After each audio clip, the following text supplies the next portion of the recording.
Friends, कैसे हैं आप। मुझे आशा है कि आप जरूर ही मस्त और स्वस्थ होंगे।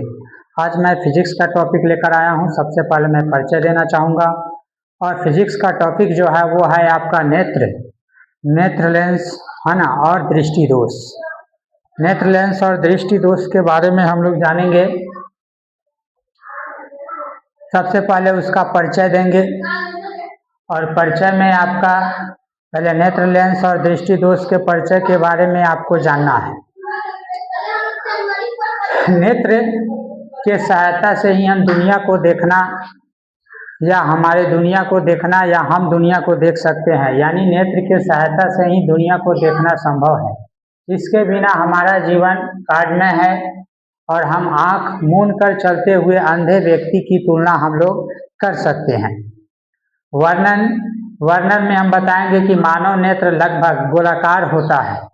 पूर्ण रूप से गोलाकार नहीं होता, लेकिन लगभग गोलाकार होता है और इसके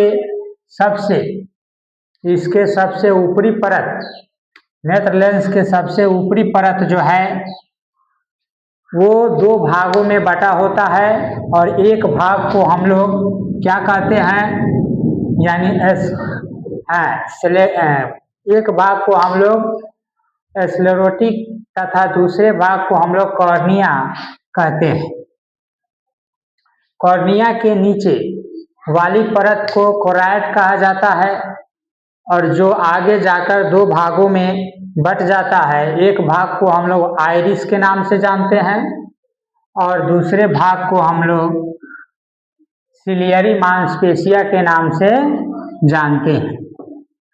आइरिस के मध्य भाग में एक छिद्र होता है जिसे पुतली कहा जाता है। आइरिस के मध्य भाग में एक छिद्र होता है जिसे पुतली कहा जाता है और पुतली के ठीक यानी पुतली के नीचे एक मुलायम सा पदार्थ का बना हुआ एक उत्तल लेंस लगा होता है, ठीक है, जो कुछ मांसपेशियों द्वारा यानी सिलियरी मांसपेशियों से बंधा रहता है और नेत्र लेंस के गोलक को दो भागों में बांट देते हैं। दोनों भागों में द्रव भरा रहता है।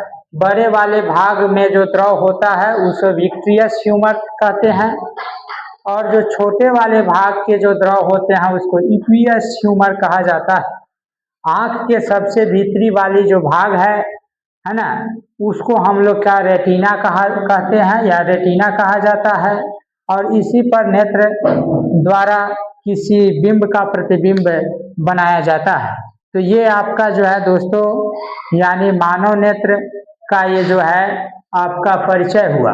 तो आज के लिए मैंने परिचय दिया है। कल से आपका क्लास जो है नेत्र चैप्टर को लेकर 10th क्लास के लिए ये शुरू रहेगा, फिजिक्स, ठीक है। तो ये वीडियो आपको अच्छा लगा हो तो लाइक कीजिए, सब्सक्राइब कीजिए और अपने दोस्तों के बीच भी शेयर कीजिए और लाइक सब्सक्राइब कराइए ताकि चैनल पर आप भी बने रहिए, हम भी बने रहें, ताकि चैनल का विकास हो। That's all, thank you.